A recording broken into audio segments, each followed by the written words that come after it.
Est-ce que tu peux te présenter aux gens qui nous regardent? Oui, bien sûr. Donc, moi, c'est Jamel Belloussi. Je suis avocat en cybercriminalité. Donc, j'interviens dans toute la France sur tous les sujets en cybersécurité liés au pénal. Donc, quand on se retrouve devant les juridictions correctionnelles ou devant la cour criminelle. Et j'interviens aussi pour les sociétés qui sont victimes de cyberattaques. Alors là, tu es là, on est au SICOM 2025. Tu as fait une conférence un peu sur les précautions par rapport à ça.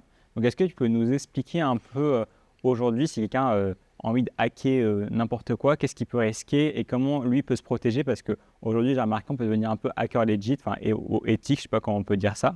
Comment ça se passe? Oui, exactement. Aujourd'hui, le pentesting et la hacker éthique, c'est un terme en vogue parce que c'est un métier de la cybersécurité qui est très prisé par les jeunes et les moins jeunes surtout parce que c'est un métier excitant. On s'introduit dans les systèmes d'information, mais oui, c'est un cadre légal vraiment strict parce que sans autorisation de la personne à qui appartient le système d'information, donc si on parle d'une entreprise, le chef d'entreprise, on ne peut pas rentrer en fait comme ça dans le système d'information.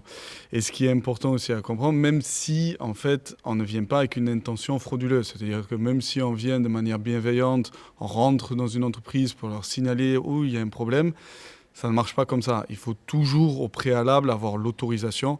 Donc tout ce qui malheureusement relève en fait d'une curiosité même bienveillante, là malheureusement on peut avoir des soucis. Donc vraiment si on veut faire ces métiers, il y a bien évidemment la technique, mais il y a aussi toujours veiller à avoir cette autorisation en fait de la personne concernée. Et on pourrait risquer quoi quand on fait ça à peu près?